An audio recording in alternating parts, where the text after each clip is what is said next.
요한계시록 2장과 3장에 소개되는 7교회를 살펴보고 있습니다. 오늘은 그 6번째 빌라델비아 교회에 대한 말씀입니다.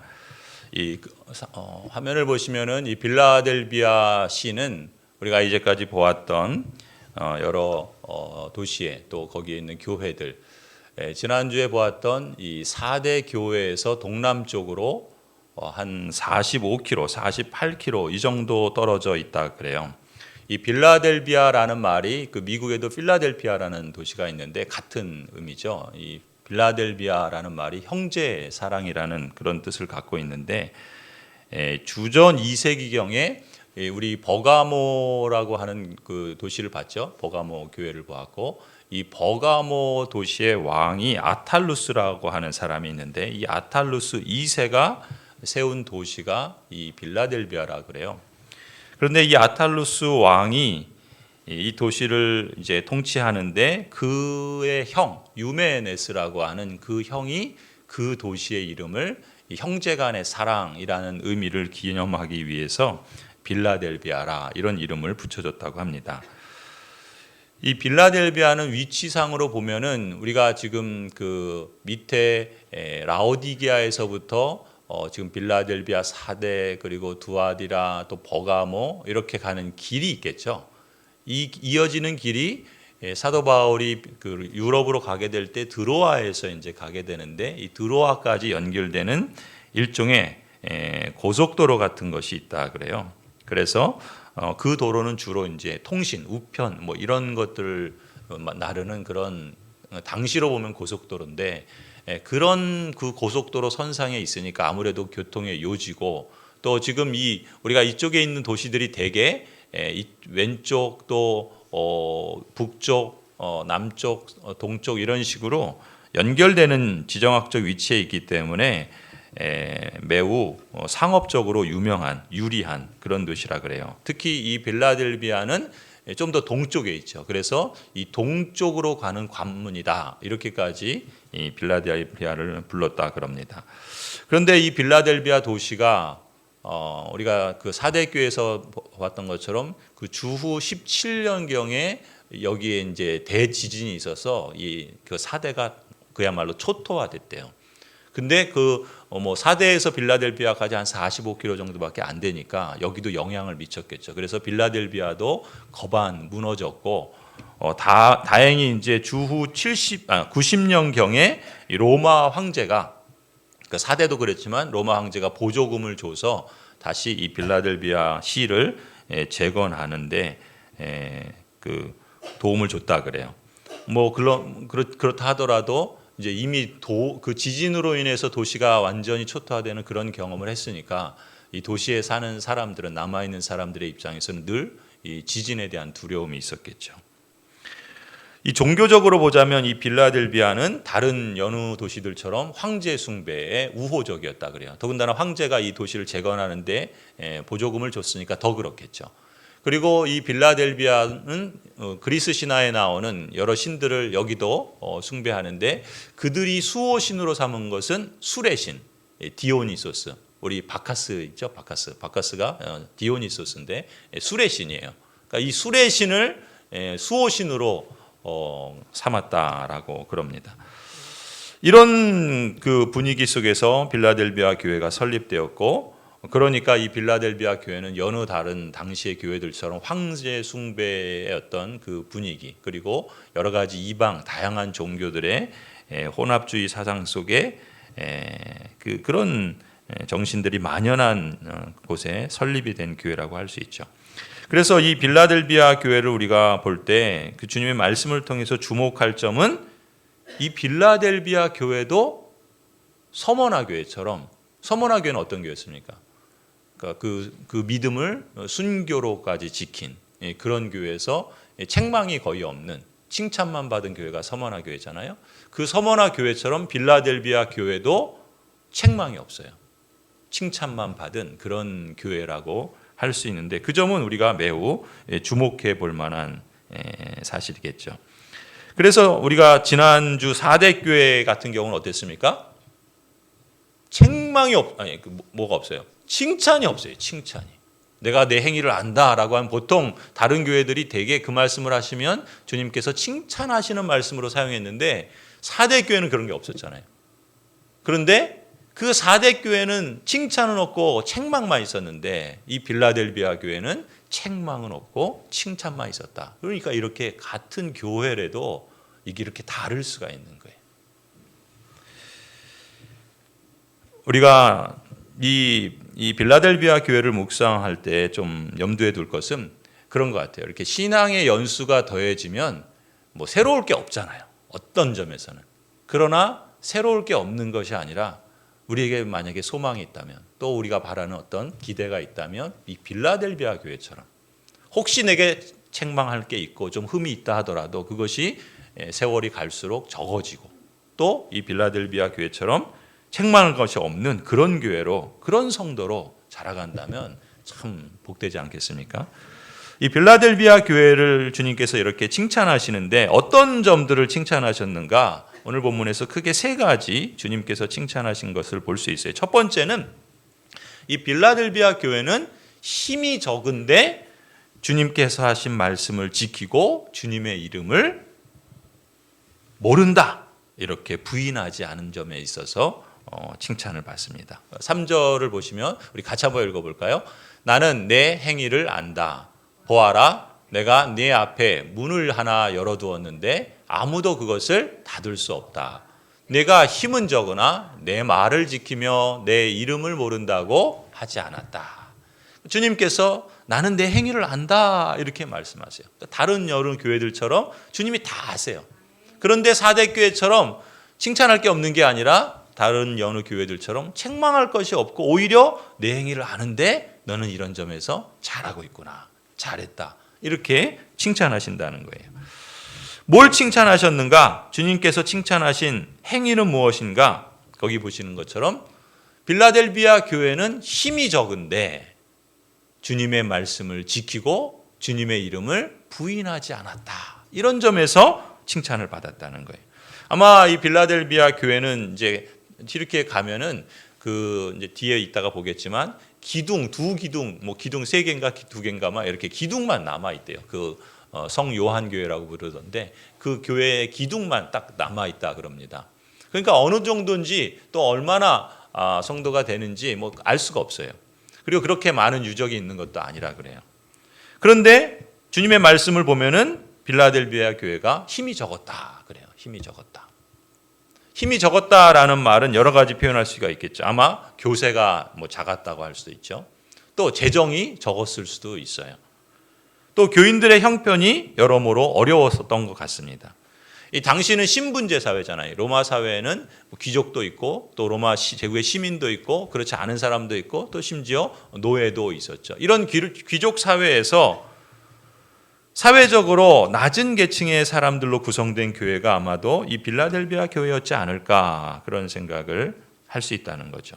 더군다나 이 빌라델비아 교회가 위치한 그 당시 1세기는 어떻습니까? 로마 황제가 그야말로 이 로마 제국 전체 황제처럼 신처럼 그런 군림하는 그런데 이 로마 황제는 자신의 그 권력에 순복하고 잘 따르는 사람에게는 경제적으로나 또 사회적으로 평화를 가져다 줘. 그게 팍스 로마나예요. 그러나 거기에 따르지 않고 그것에 그 불복종하는 사람들에게는 죽음을 가져다 주겠죠. 그런 점에서 그리스도인들은 우리가 대부분의 교시에 가면은 큰 극장이 있고 또 그 극장에서는 로마 황제들이 우리나라에도 그런 역사가 있지만 사람들이 정치에 관심을 갖지 않고 민생에 관심을 갖지 않고 사회적 문제에 대해서 관심을 갖지 않고 사람들의 마음을 다른 데다 빼앗기 위해서 뭘 해요? 스포츠를 막 장려해요. 프로야구를 만든 것도 그런 거고 또 여러 가지 무슨 문화적인 그런 면도 사실 그런 면이 없지 않아 있어요. 당시가 이미 그랬던 거예요. 황제들은 극장을 크게 줘서 뭐 합니까? 거기서 공연도 하고 사람들을 이렇게 소위 말하는 엔터테인 그냥 즐기는 그런 문화들을 자꾸 만들죠. 더군다나 이 빌라델비아는 어땠다고 그래요? 그들이 수호신으로 섬기는 신이 술의 신이에요. 그러니까 상상만 해봐도 안 봐도 그러겠죠. 그러니까 그런 도시에 지금 황제를 숭배하고 술의 신 디오니스를 숭배하고, 그러니까 그리스도인들의 입장에서는 아주 불리한 거죠. 황제를 숭배하는 것도 거부하죠. 더군다나 술의 신, 그리스 신 뭐 이런 것들 다 우상 숭배로 거부하죠. 그렇게 되면 뭐 그걸 믿지 않는다고 뭐 괜찮은 게 아니라, 그걸 믿지 않으면 그게 당장의 삶에 불이익으로 온단 말이죠. 뭐 우리가 앞에서 보한 것처럼 그 사회적인 길드가 있는데 그런 장사하는데 불이익을 당한다든지, 주변 사람들로부터 손가락질을 당한다든지 핍박을 당하든지. 그러니 술의 신을 섬기는 이 빌라델비아에서는 밤마다 낮에 술 마시면서 술안주거리가 누구겠어요?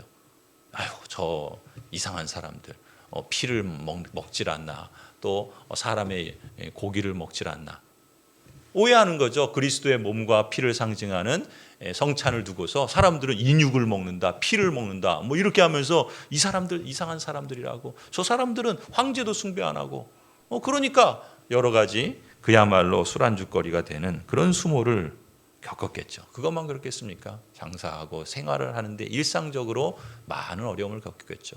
그런데 사회적으로도 연약한 그런 교회이니까 뭐 그 삶이 결코 녹록지 않았겠죠. 지금도 그렇지 않습니까? 사회에서는 능력이 있어야지 대접받죠. 힘이 있어야 되고, 돈이 있어야 되고, 하다못해 백이라도 있어야 되잖아요. 강한 힘을 가져야지 어떤 일을 해낼 수 있다는 게 보통 통념이에요. 그러니까 교회도 일단 크고 봐야 돼요. 돈이 많아야 돼요. 사람이 많아야 돼요. 건물도 커야 되고. 그러니까 교회가 그걸 추구하고 목회의 성공을 받지 그걸로만 생각하고, 이런 통념이 오늘날도 그렇지만 당시 로마 제국은 어떻겠습니까? 훨씬 더욱 그랬겠죠. 심지어 그나마 같은 동족이라고 할 수 있는 유대인들, 어떻게 보면 신앙의 뿌리가 같잖아요. 그런 동족인 유대인들이 어떻습니까? 도움이 되기는커녕 쫓아다니면서 회방을 하고, 방해를 하고, 거짓말을 인삼고, 모함을 하고, 죽이기까지 하는 그런 괴로움을 더하고 더 심한 멸시를 당했겠지요. 이런 점에서 빌라델비아 교회는 아마 그랬을 것 같습니다. 세상이 보는 능력, 규모, 교세 이런 거 보면 눈에 띄게 자랑할 거리가 없어요. 오히려 사회 안팎의 조롱과 회방으로부터 위축될 만한 그런 상황에 처해 있었다 볼 수 있겠죠. 그런데 빌라델비아 교회 성도들은 어땠다는 거예요? 그 적은 능력을 마치 한 달란트를 받은 그 무익한 종처럼 묻어두지 않았다는 거예요. 우리는 힘도 없어, 우리는 돈도 없어, 우리는 사람도 안 많어, 우리는 능력도 없어, 그러니까 우리는 이러지 않았다는 거예요. 이 세상이 보는 가치관과 이 세상이 보는 평가의 기준, 그런 삶의 모습들을 그대로 받아들이지 않았다는 거예요. 세상은 그렇게 평가하고 그렇게 말하고 그것을 마치 정상적인 것으로 여긴다 할지라도 교회는 그런 마음을 갖지 않는다. 성도는 그런 것에 부응하거나 그것으로 인해서 부러워하거나 그것으로 인해서 원망하거나 그러지 않는다는 거죠. 왜 나는 1달란트예요? 쟤는 4달란트인데, 쟤는 5달란트인데, 쟤는 10달란트인데, 이러지 않는다는 거예요. 오히려 그 작은 능력을 가지고도 예수님의 말씀을 순종하는 데는 어려움이 없는 거예요. 능력이 적다고 순종을 못합니까? 빌라델비아 교회가 그런 점에서 칭찬을 받는 거예요. 적은 능력을 가지고도 예수님의 말씀에 순종했고, 또 그 여러 가지 사회적인 불이익과 어려움과 고난 속에서도 그냥 적당히 타협해서 예수님의 이름을 부인하면 그래도 그럭저럭 살 텐데, 그 예수님의 이름을 부인하지 않는 그런 믿음의 길을, 신앙을 지키는, 그래서 주님의 이름을 증거하는 일에 힘썼던 것이죠.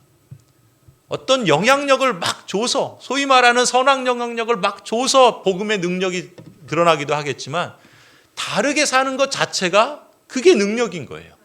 이 세상의 기준과 이 세상이 말하는 그 사람들의 통념대로 살지 않고 주님의 말씀을 따라서 나는 그렇게 살겠다. 그것 자체가 다르게 사는 것이고 그 삶이 증거인 것이죠.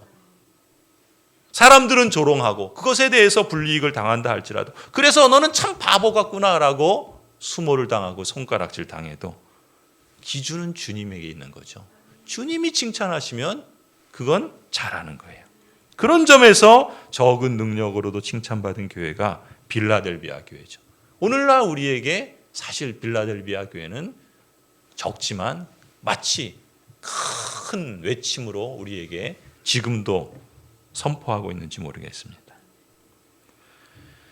여러분, 진짜 능력 있고 진짜 권세를 가진 사람들은 당시 로마 제국의 시민도 아니고 권력자도 아니고 부자들도 아닙니다. 아니, 자신들은 하나님의 언약 백성이라고 율법을 가진 진짜라고 자랑하고 오히려 회방하는 유대인들도 아니에요. 7절의 표현을 보세요. 진짜 능력은 여기에 있는 겁니다. 7절에 뭐라 그럽니까? 거룩하신 분, 참되신 분, 다윗의 열쇠를 가지고 계신 분, 여시면 닫을 사람이 없고 닫으시면 열 사람이 없는 그분이 말씀하신다. 여러분, 거룩하신 하나님, 참되신 하나님, 진짜 하나님의 권세를 가지신 분은 예수 그리스도시죠. 열면 닫을 수 없습니다. 예수님께서 구원의 문을 여시면, 예수님께서 그들을 기쁘게 맞이해 주시면 그걸 막을 수 없어요. 그런데 예수님께서 그 문을 닫아버리시면 아무리 권세가 있고 능력이 있고 힘이 있어도 열 수가 없습니다. 그분이 그리스도시죠. 구원의 문을 여실 권세도 있고 사망과 지옥의 문을 여실 심판의 권세도 있는 예수 그리스도. 바로 그 주님께서 빌라델비아 교회에게 뭐라고 말씀하세요? 내가 너의 앞에 문을 하나 열어두었는데 아무도 그것을 닫을 수 없는 그런 권세를 빌라델비아에게 주셨다. 진짜 권세는 바로 그리스도에게 있고 그 권세를 위임받은 이 교회에게 있는 거예요. 그러니까 사람들이 보는, 당시의 평가로 보는, 당시의 통념으로 보는 그것으로 진짜 권세를 말할 수 없는 것이죠. 여러분, 이 말씀은 다름 아닌 빌라델비아 교회에게 이 제국에 어떤 권세도 가지지 못한 권세, 선민이라 자부하지만 실상은 복음을 대적하는 이 사단의 무리로 전락한 유대인들도 없는 그런 권세, 그 권세가 이 적은 능력을 가진 빌라델비아 교회에게 있었다는 거예요. 그걸 주셨다는 것입니다. 그래서 빌라델비아 교회는 세상의 평가로 보면 그 힘이 적어 보일지 모르지만 사실상 진정한 능력, 사실상 진정한 권세, 진정한 명예, 진정한 자랑은 예수 그리스도께서 그들에게 주신 그 지위와 그 특권에 있었다는 것이죠. 그런 안목을 가져야 돼요. 그런 자부심이 우리에게 있어야 될 줄로 믿습니다. 세상은 쥐뿔도 없는 게 쥐의 뿔이 없어요, 저한테. 그러나 주님이 주시는 권세가 있습니다. 그 능력이 있는 거예요.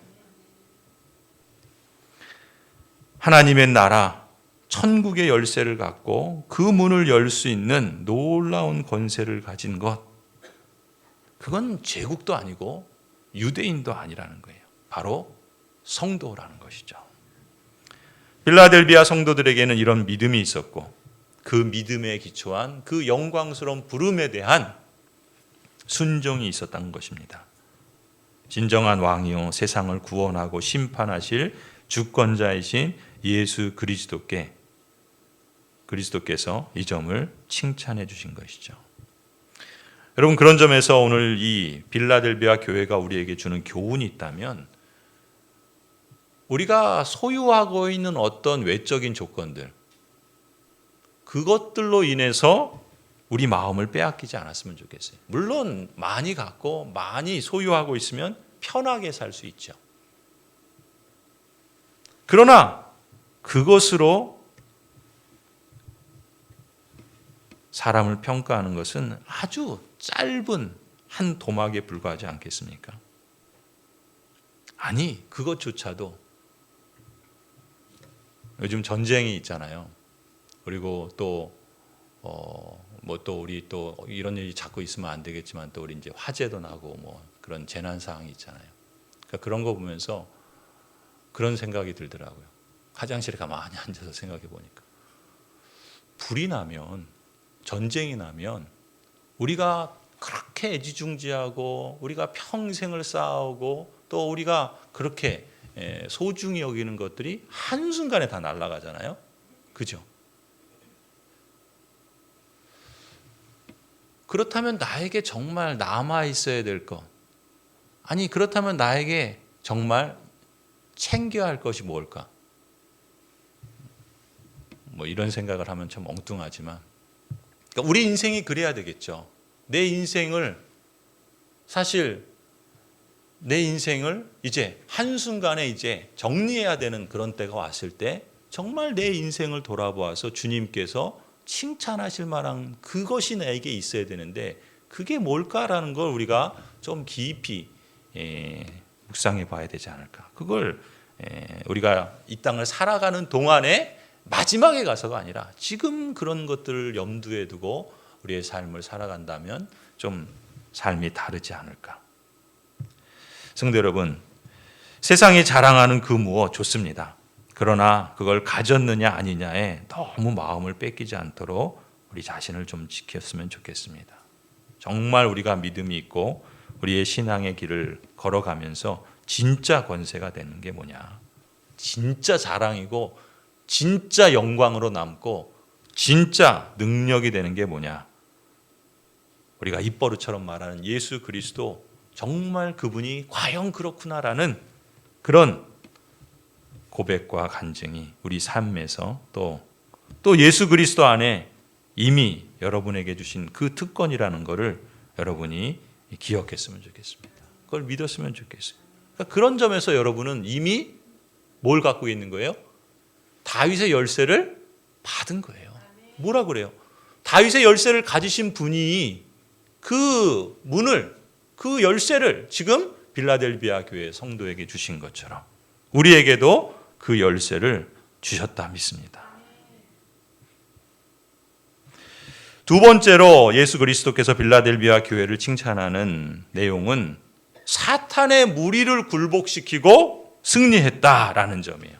9절을 한번 보실까요?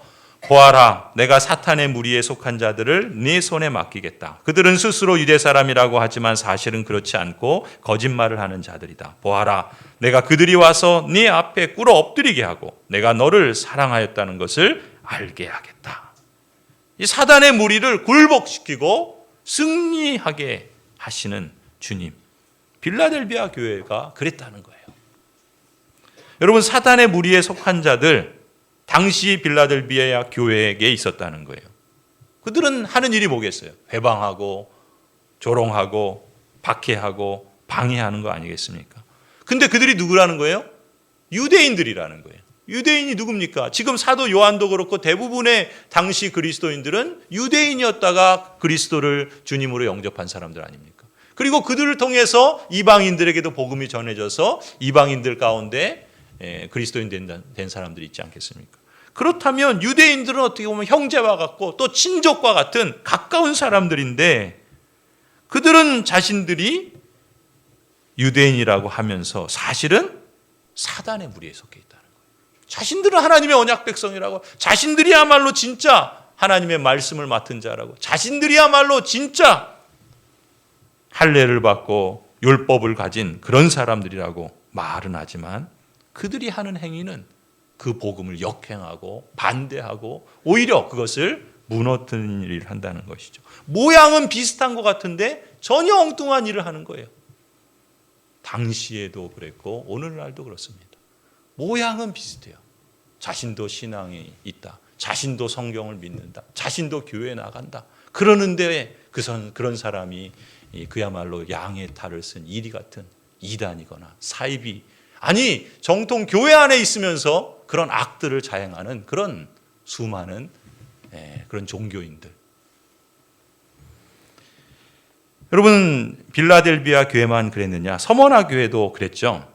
2장 9절을 보면 서머나 교회에서도 누가 있었어요? 자칭 유대인이라는 사람들이 있어요. 서머나 교회나 빌라델비아 교회나 둘 다 어떤 공통점이 있어요? 책망이 없이 칭찬을 받은 교회예요. 그런데 아유, 그 교회는 다 평안했으니까, 문제가 없었으니까, 그러니까 그랬겠지. 그래요? 아니라는 거예요. 오히려 밖에서 로마 황제나 여러 가지 그 우상을 섬기는 일로 인한 핍박과 박해가 있는 것, 같은 동족인 유대인들도 그랬다는 거죠. 서머나 교회에게 뭐라고 말씀합니까? 나는 네가 당한 환난과 궁핍을 알고 있다. 그러니까 서머나 교회도 사실 어려웠던 것 같아요. 환난도 있고 가난함도 있고. 그런데 뭐라 그래요, 주님이? 사실 너는 부요한 교회다. 여러분, 이런 안목이, 이런 자부심이 있어야 돼요. 그러면 그 근거가 어디에 있느냐? 이 서머나 교회도 마찬가지죠. 사람들이 보는 기준과 평가의 그 통념으로 보면 그럴 수 없어요. 그야말로 가난하고 궁핍하고 여러 가지 어려움이 여전한 그런 교회죠. 그러나 주님께서 그럼에도 불구하고 너는 부요하다 하실 땐 그냥 격려해 주려고 없는 말을 그냥 만들어서 하시는 게 아니라는 거죠. 그런 기준이 있는 거예요. 그런 안목과 그런 삶의 모습이 있는 것이죠. 서머나 교회가 그랬는데 거기에 뭐라고 그럽니까? 유대 사람이라는 자들이 내게 너가 비방을 당하고 있는, 유대 사람이라는 자들에게서 너가 비방을 당하고 있는 것도 나는 알고 있다. 사실 그들은 유대 사람이 아니라 뭐라 그래요? 사탄의 무리다. 이 사탄의 무리가 어디에도 있다는 거예요? 필라델비아 교회에도 영향을 미치고 있던 거예요.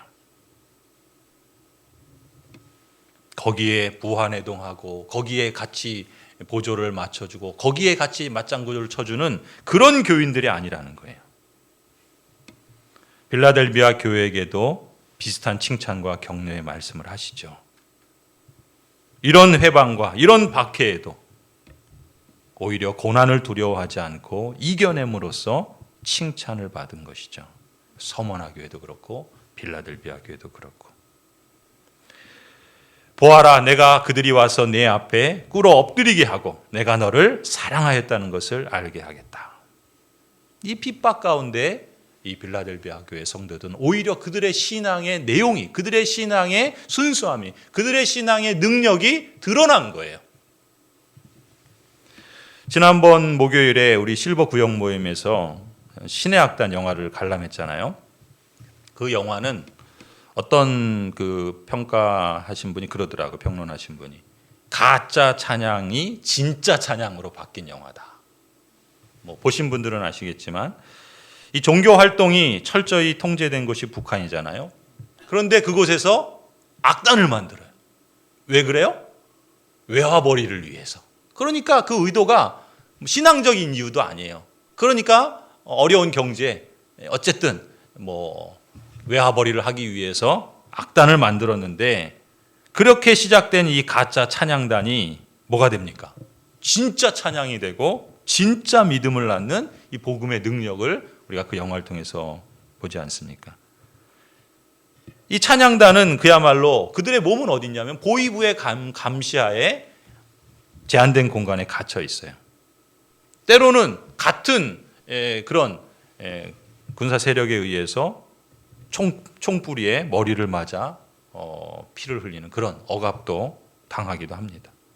그럴수록 그들의 마음과 찬양은 더욱더 간절해지는 거예요. 박해 가운데, 고난 가운데 오히려 그 신앙이 생기고 그 신앙이 더 간절해지고 마지막에 그들이 이제 가다가 차가 고장나서 그 허허벌판, 눈 덮인 그곳에서 뭐 할까 하다가 노래하잖아요. 그렇죠? 그때 그들이 부르는 그 찬양은 어쩌면 그 영화의 클라이막스 같아요. 사단의 권세로 가득, 그 억압과 핍박이 가득한 그 제한된 공간, 그 제한된 장소에 있던 사람들이 광야처럼 확 튀어 있는 그 공간에서 오히려 하나님을 마음껏 찬양하는 그 모습. 아마 그곳에서 사단의 권세는 무릎을 꿇지 않았을까. 그야말로 다윗의 열쇠를 가지신 주님께서 그들에게 구원의 문을 열어주시고 진짜 믿음에서 나오는 그 찬양의 입을 열어주시고 총으로 위협하는 죽음의 권세도 그 입을 막을 수 없는 거예요. 오히려 그 기쁨의 구원을 닫을 수 없는 것이죠. 주님께서 그런 능력을 나타내 주시는 것이죠. 여러 가지 많은 생각들이 아마 우리 신여 성도들에게도 들었을 것이고 저에게도 그렇습니다. 참 우리에게 허락된 이 일상적인 이 신앙의 여정이 얼마나 복되고 감사한 것인가. 그렇잖아요. 자유롭게 예배할 수 있다는 거, 마음껏 찬송할 수 있다는 거, 소리내어 기도할 수 있다는 거, 그게 어떤 사람에게는 얼마나 그걸 간절히 갈망하는 그런 거겠습니까? 그게 우리에게는 너무나 일상적으로 당연한 것처럼, 아니 그건 우리에게도 귀한 복이죠. 그게 얼마나 놀라운 자유인지를 더 깨닫게 하는 그런 감동을 주는 영화였습니다. 그 영화 중에 신의 악단이 광야를 지나며라는 노래를 부르는 장면이 있죠. 그 가사를 한번, 그 지금 이제 주인공이 그 스틸컷 하나를 이렇게 공개한 게 있던데, 광야에 서서 지금 노래를 부른다. 한번 생각해 보세요. 이런 가사예요. 왜 나를 깊은 어둠 속에 홀로 두시는지, 어두운 밤은 왜 그리 길었는지, 나를 고독하게, 나를 낮아지게 세상 어디도 기댈 곳이 없게 하셨네. 광야에 서 있네. 우리 인생도 뭐 다른 차원이지만 때때로 광야 같은 그런 자리에 설 때가 있지 않습니까? 그런데 그 광야가 이렇게 낮아지고 기댈 곳 없고 그런 홀로 있는 존재의 장소가 아니라, 지금 그 광야가 어떻다는 거예요? 실상은 주님이 내 도움이 되고, 주님만 내 빛이 되고, 주님만 내 친구가 되는 그런 곳이라는 거예요. 그 장소와 환경이 달라진 게 아니죠. 그걸 보는 안목과 그 안목에 깔려있는 믿음이 이런 걸 보게 하는 거잖아요. 그래서 그곳은 오히려 주님의 손을 놓고는 단 하루도 살 수 없는 그런 곳이 됐다는 것이죠. 여러분, 우리가 이런 안목과 이런 믿음으로 혹 우리에게 어떤 고난이나 광야 같은 그런 자리에 서게 됐을 때 그 삶의 자리를 이렇게 해석할 수 있으면 좋겠어요. 그러면서 그 믿음으로 이겨갔으면 하는 소망이 있습니다. 끝에 이렇게 고백합니다. 주님께서 나를 사용하시려고, 나를 더 정결하게 하시려고 나를 택하여서 보내신 그곳이 광야고, 그리고 성령께서 내 영을 다시 태어나게 하신 것이 광야다. 주님께서 빌라델비아 교회에게 주신 말씀처럼, 봐라, 내가 그들이 와서 내 앞에 꿇어 엎드리게 하고 내가 너를 사랑하였다는 것을 알게 하겠다. 이게 교회의 능력인 거예요. 여러분이 혹 지나고 있거나 혹 지나게 될 그 광야의 자리를 통해서 주님께서 나를 사랑하시는구나 라는 이 진리를 객관적 지식으로가 아니라 여러분의 삶으로 그렇게 체험할 수 있기를 간절히 소원합니다. 끝으로 세 번째, 주님께서 빌라델비아 교회를 칭찬하시는 말씀은 요한계시록 3장 10절 11절 말씀입니다. 한마디로 말하면 인내의 말씀을 지켰다는 거예요. 인내의 말씀을 지켰다. 10절에 이렇게 말씀하죠. 인내하라는 내 말을 너가 지켰으니 온 세상에 닥쳐올 시험을 받을 때 나도 너를 지켜주겠다. 시험은 땅 위에 사는 사람들을 시험하려고 닥치는 것인데 내가 곧 가겠다. 너는 너가 가진 것을 굳게 붙잡아서 아무도 너의 면류관을 빼앗지 못하게 하라. 예수님을 믿는 신자라고 여러분 언제나 평안한 건 아니죠. 언제나 형통한 건 아니에요. 언제나 바람 한 점 없이 잔잔한 것은 아니죠. 때때로 비바람이 불어칩니다. 반란이 임해요. 풍랑이 불고 거센 파도가 우리 몸과 마음을 때리듯이 찾아올 때 우리도 괴롭죠. 우리도 외롭고 우리도 버겁습니다.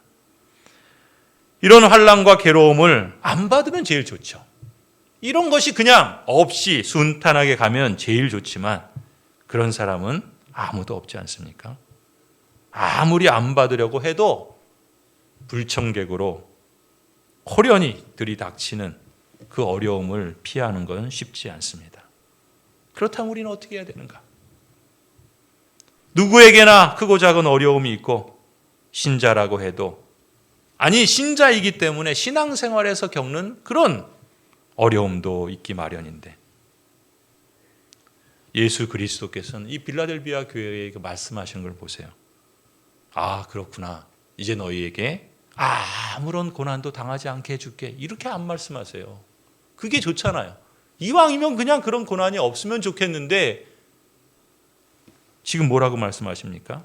인내하라는 내 말을 너가 지켰다 그래요.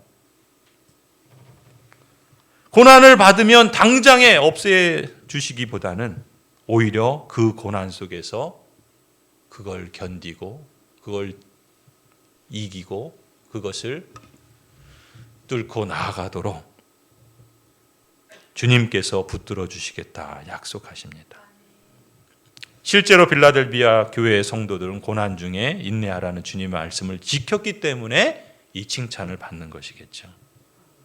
은혜의 방도로 주신 것이 말씀이에요. 그렇죠? 우리에게 말씀으로 또 성례로 또 기도로 우리에게 은혜를 주시기 위해서 주님께서 주신 이 은혜의 방도 그 가운데 이 말씀의 효력이 이 성도들의 고난 가운데 나타난 거예요. 그래서 말씀의 능력이 발휘된 것이죠.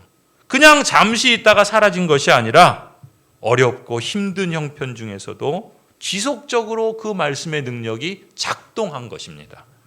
이게 인내 가운데 말씀을 지킨다는 의미예요.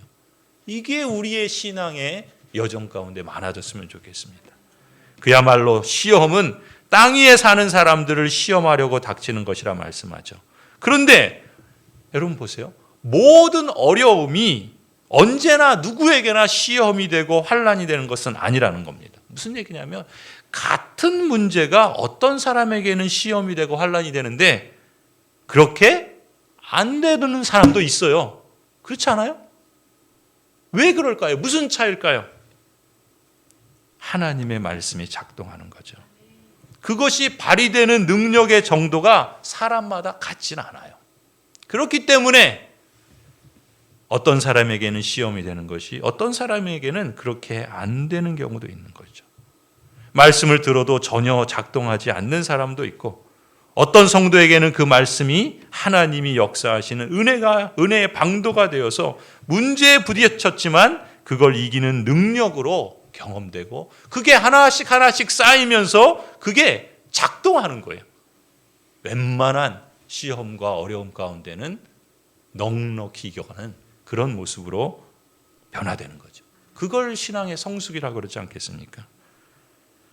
그런 경우에는 그 어려움은 시험이 아니라 뭐가 돼요? 하나님의 은혜와 능력을 체험하고 실감하는 기회가 됐다. 이렇게 말할 수 있는 거 아니겠어요?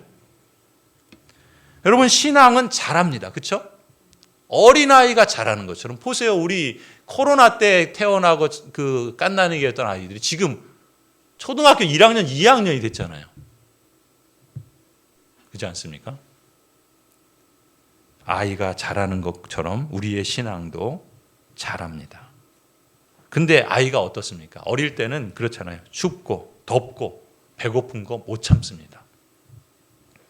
근데 자라면서 좀 더 단련이 되죠. 그래서 웬만한 추위, 웬만한 더위, 웬만한 어려움을 견뎌가는 거예요. 어지간한 배고픈 건 극복해 가는 겁니다. 꼭 믿음이 그렇다는 거예요. 신앙도 그렇다는 것이죠. 그래서 그 과정을 통해서 하나님이 주시는 말씀이 그거잖아요. 환난이 뭐를 낳습니까? 인내를 낳는. 환난 중에도 말씀의 힘은 인내를 키워주는 겁니다. 인내는요. 뭘 낳죠? 연단을 가져오죠. 인내는 말씀과 기도 가운데 우리의 삶의 영적인 근육을 연단시켜주는 것입니다. 그렇게 다져지고 체험되는 연단은 다시금 말씀과 기도 가운데 우리에게 새로운 소망을 주고 그걸 더 견고하게 키워주는 것이죠. 우리는 이것을 하나님의 섭리라고 받아들인 겁니다. 은혜로우신 아버지께서는 말씀의 약속과 그걸 붙잡은 성도에게 이렇게 역사하시는 것이죠. 고린도전서 10장 13절 말씀입니다. 하나님은 신실하십니다. 여러분이 감당할 수 없는 능력 이상으로 시련을 겪는 것을 하나님은 허락하지 않으십니다. 하나님께서는 시련과 함께 그것을 벗어날 길도 마련해 주셔서 여러분이 그 시련을 견디어 낼 수 있게 해 주십니다. 빌라델비아 교회의 성도들은 바로 이 말씀과 이 섭리의 능력을 실감하고 그래서 칭찬을 받은 거예요. 그리고 내가 가진 것, 곧 인내의 말씀을 지킨 그것을 주님께서 뭐라 그래요? 끝까지 붙잡으라 그래요. 한 번 했으니까 됐어가 아니라 그걸 끝까지 붙잡아라. 격려해 주시는 겁니다. 주님께서 곧 오시겠다라고 말씀하세요. 그때까지 주님이 주신 이 면류관을 아무도 빼앗아가지 못하도록 끝까지 붙잡아라. 당부하시는 겁니다. 이 말씀은 오늘 저와 여러분에게도 주시는 말씀이라 믿습니다. 그리고 더 나아가서 주님께서는 끝으로 축복의 약속으로 빌라델비아 교회의 성도들을 격려해 주십니다. 12절 말씀이에요. 이기는 사람은 내가 내 하나님의 성전에 뭐가 되게 하시겠다고요? 기둥이 되게 하시겠다. 여러분 예루살렘 성전에 두 기둥이 있죠. 이름이 뭐죠? 야긴과 보아스. 우리 3층의 방 이름이 뭐예요? 야긴과 보아스예요. 야긴과 보아스의 뜻이 뭡니까? 야긴과 보아스는 하나님이 세우신다라는 뜻이에요. 그런데 능력으로 세우신다라는 뜻이에요. 하나님의 성전을 두 기둥을 떠받들고 있는데 그 떠받드는 기둥이 그 건물을 세우는 게 아니라 하나님께서 세우시는 것이고 하나님께서 당신의 능력으로 세우신다는 거예요. 그런데 지금 그 하나님의 성전에 기둥이 되게 하시겠다는 거예요. 누구를요? 빌라델비아 교회의 성도들을. 얼마나 영광스러운 축복이요, 격려요, 소망의 약속입니까? 빌라델비아시의 사람들은 뭘 두려워합니까? 지진을 두려워해요. 흔들리는 거죠. 마치 그들이 든든히 여기는 제국의 권력, 그들이 든든히 여기는 부, 그들이 이제까지 쌓아온 힘, 어쩌면 그것은 지진으로 순식간에 날아가는 그야말로 허상일 수도 있습니다. 그런 흔들리는 두려움에 사로잡혀 살아가는 빌라델비아 시의 사람들이 능력 있는 게 아니고 진정한 능력, 빌라델비아 교회 성도들은 천국의 기둥으로 세워져 있었기 때문에 아무것도 그들을 흔들 수 없는 그런 확신과 담대함 가운데 살게 되었다 봅니다. 우리도 그랬으면 좋겠습니다. 여러분도 인내의 말씀으로 승리하기를 갈망하시기 바랍니다. 세월이 갈수록 이런 체험들이 더 많아졌으면 좋겠고 신앙이 자라는 것을 실감했으면 좋겠고 그렇게 성장하면서 주님을 영화롭게 하는 그런 성도로 또 우리 고향 제일교회로 자라가기를 간절히 축원합니다.